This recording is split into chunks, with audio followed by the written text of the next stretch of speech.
Génesis 3.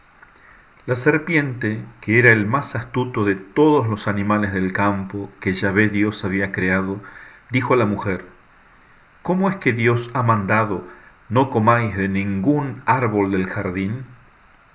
Respondió la mujer a la serpiente: Podemos comer del fruto de los árboles del jardín, mas del fruto del árbol que está en el medio del jardín ha dicho Dios: no comáis de él ni lo toquéis, no sea que muráis.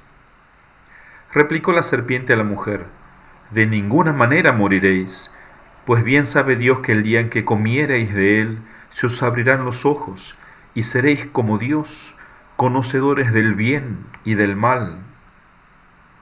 Y como viese la mujer que el árbol era bueno para comida, y una delicia para los ojos, y que el árbol era apetecible para alcanzar sabiduría, tomó de su fruto y comió, y dio también a su marido, que estaba con ella, y él comió también. Efectivamente, se les abrieron a entrambos los ojos, y se dieron cuenta de que estaban desnudos, por lo cual cosieron hojas de higueras y se hicieron delantales. Cuando oyeron el rumor de Yahvé Dios que se paseaba por el jardín al tiempo de la brisa del día, Adán y su mujer se ocultaron de la vista de Yahvé Dios por entre los árboles del jardín.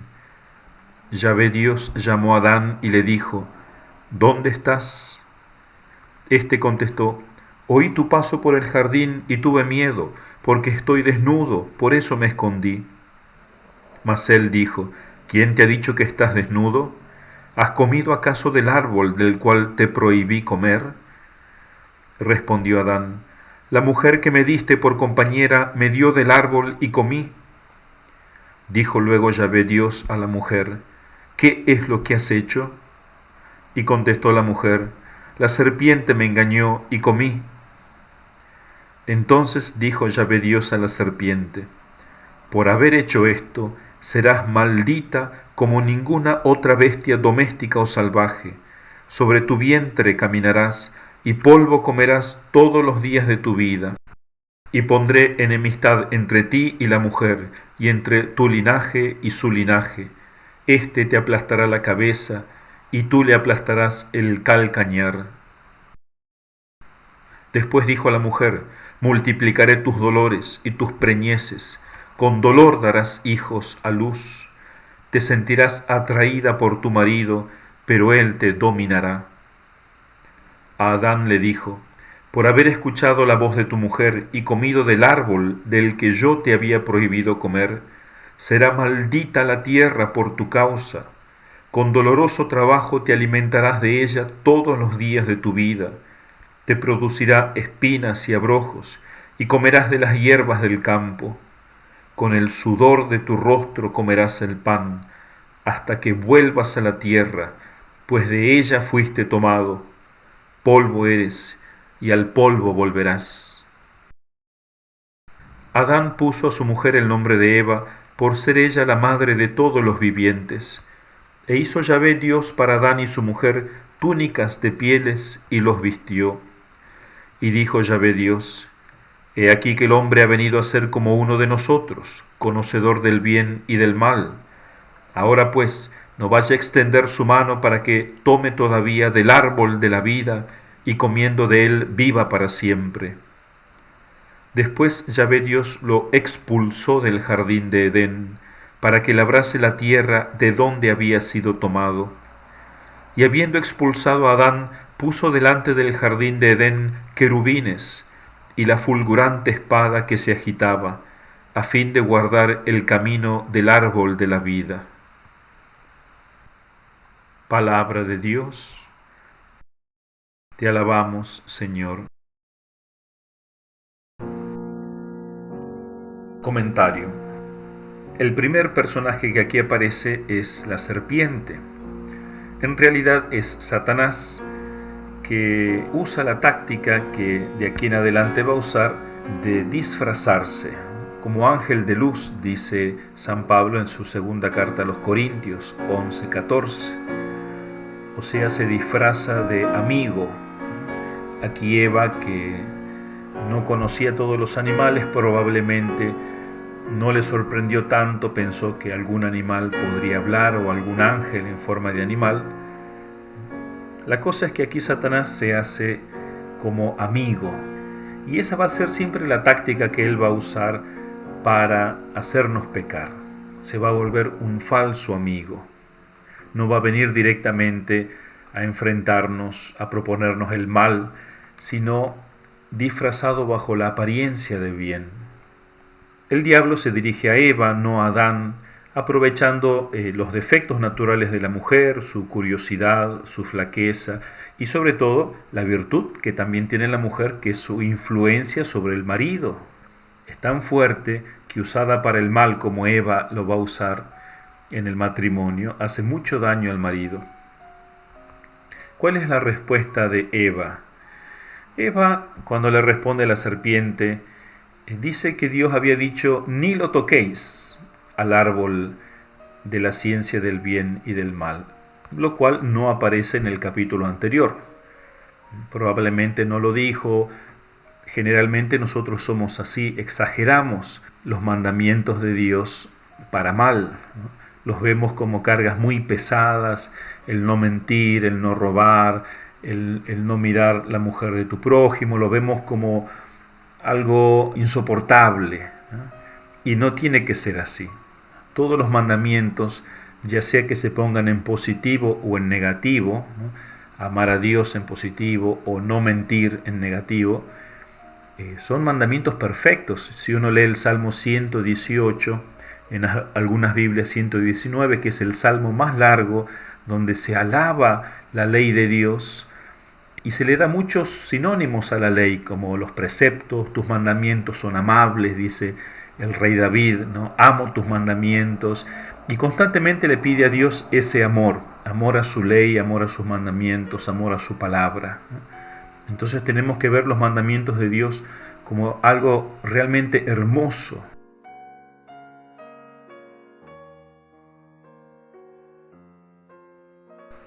La serpiente, viendo la debilidad de Eva, va a ir más lejos, incluso lo tacha de mentiroso a Dios y le promete más cosas de las que Dios le había prometido. Le promete inmortalidad, ¿no? Omnisciencia, saberlo todo, felicidad absoluta y sobre todo igualdad con Dios. Seréis como dioses.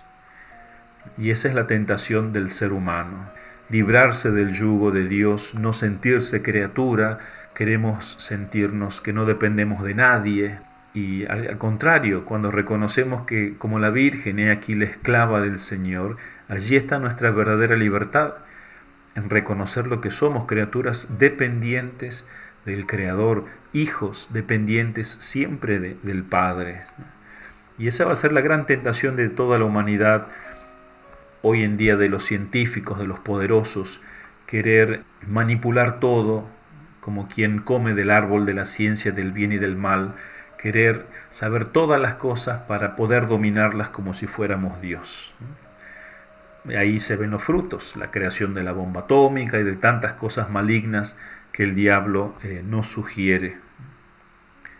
Otra cosa interesante es lo que dice Santo Tomás, que si solamente Eva hubiese pecado, pero no Adán, no se hubiese transmitido el pecado original, ¿no? Todos los hijos de Adán y Eva igual hubieran nacido en la gracia de Dios, no hubiéramos necesitado bautizarnos. Pero ve aquí que Adán, por ser la cabeza, peca, entonces se pierde esa gracia de Dios y se transmite el pecado original. Eso lo dice Santo Tomás.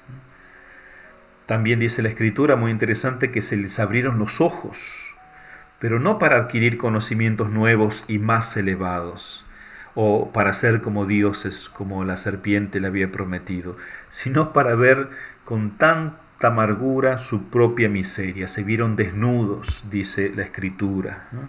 Vieron el terrible engaño incluso en el que habían caído, del que fueron víctimas. Se dieron cuenta de algún modo que habían perdido todos los dones sobrenaturales y preternaturales que Dios les había dado: la inocencia, la justicia, la santidad original, la amistad con Dios, ¿no? y cómo sus dones naturales incluso comienzan a flaquear, su inteligencia, su voluntad, se despierta la concupiscencia, la carne empieza a rebelarse contra el espíritu, porque ya el espíritu se había rebelado contra Dios. Comienza una revolución dentro nuestra. Y sobre todo la muerte. El padre Castellani, en un artículo, o en un libro, mejor dicho, que él tiene, San Agustín y nosotros, basado en unas conferencias que él dio sobre San Agustín, dice muy interesante que la objeción más fuerte contra la existencia de Dios, o sea, el por qué dudamos de la existencia de Dios, es por esto, por la existencia del mal. Hay muchos motivos por los cuales los seres humanos dudamos de Dios, o gente que no quiere creer en Él porque no quieren cambiar de vida, etc. Pero una de las razones más fuertes es esta, que existe el mal. Y él dice, en realidad todos nos escandalizamos de la existencia del mal, y no hay nadie que alguna vez en su vida no haya hecho la pregunta del libro de Job: ¿por qué existe el mal? Si hay un Dios bondadoso, ¿cómo es que existe el dolor? Si hay un Dios todopoderoso, ¿quién creó el mal? Este es el problema que, dice San Agustín en sus confesiones, lo hacía gemir como con dolores de parto. El parto fue feliz, dice padre Castellani. San Agustín dio la única solución posible al problema del mal, que Santo Tomás, de hecho, va a tratar en la Suma Teológica la existencia del dolor y de la muerte como la objeción más tremenda contra la existencia de Dios, y él mismo responde en su Suma Teológica, en la prima parte, cuestión 2, artículo 3, con la frase de San Agustín: no permitiera Dios que hubiese mal alguno en su obra, si no fuese poderoso lo bastante a sacar del mal el bien. De vuelta, no permitiría Dios que hubiese mal alguno en su obra, si no fuese poderoso suficientemente para sacar del mal el bien. Con eso basta. Y eso es lo que este capítulo, el tercer capítulo del Génesis, nos muestra. ¿Por qué existe el mal? Que no es obra de Dios, pero ¿por qué Dios lo permitió? No lo hubiese permitido si Él no fuese tan poderoso para sacar un bien, y un bien increíble. De hecho, hemos escuchado en este capítulo, cuando castiga a la serpiente, cómo Dios promete que mandará la salvación, el remedio, ¿no? Bueno, antes de llegar a eso, es interesante también cómo Dios pregunta: ¿dónde estás? ¿No? Después del pecado, cuando Él camina por el paraíso, como el pastor que llama a la oveja perdida. Entonces siempre es importante eso, que a Dios también le duele nuestro pecado, porque nos separamos de Él, pero nos busca. Tenemos que dejar de ocultarnos, de huir. La respuesta de Adán también es increíble: tuve miedo, dice. Y ese miedo es el que se va a transmitir de generación en generación hasta nosotros, ¿no? Por eso Cristo en el Evangelio tanto va a insistir: no temáis, no temáis, no temáis. Cuando castiga a la serpiente, le dice Dios que se arrastrará sobre el pecho y comerá polvo. Son metáforas que señalan la más profunda humillación. De hecho, en la mitología babilónica, los babilonios decían que polvo era el manjar de los condenados en el infierno. Por eso Dios le dice a la serpiente: comerás polvo, no tierra. San Judas es muy interesante, escribe una carta, es uno de los últimos libros de la Biblia, muy cortito. Nos revela en su carta que el diablo, a pesar de su caída y de la sentencia tremenda que Dios pronuncia contra el demonio, sigue siendo de una altísima categoría. De modo que San Miguel no se atrevió a maldecirlo directamente, sino que le dijo: te reprenda el Señor. Eso está en el versículo 9 de la carta de San Judas. Y son palabras que nosotros las repetimos todos los días al final de la misa, o al menos León XIII, el Papa, había mandado que se rece. Nosotros en el Verbo Encarnado hemos retomado esa tradición en nuestras misas, al final de ella rezar la oración a San Miguel Arcángel, ¿no? Donde se dice: reprímale Dios, pedimos suplicantes. Bueno, en ese castigo a la serpiente ya brilla el primer rayo de luz después de la caída del hombre. El corazón paternal de Dios tiene preparada una salida tan compasiva como insospechada, la futura reparación y salvación por medio de un nuevo Adán que va a ser Cristo, ¿no? Entonces a este castigo, o mejor dicho, promesa dentro del castigo, que va a mandar un Salvador que le va a pisar la cabeza al reino de la serpiente, al reino del pecado. Acá se escucha la primer buena noticia, el primer evangelio. Por eso esta parte se le llama protoevangelio, el primer evangelio, la primer buena nueva. Y este triunfo del Salvador, de este nuevo Adán, va asociado obviamente con el triunfo de su madre también, a la que se va a contraponer a Eva, ¿no? Porque recuerden, la humanidad cayó por medio de un hombre y una mujer.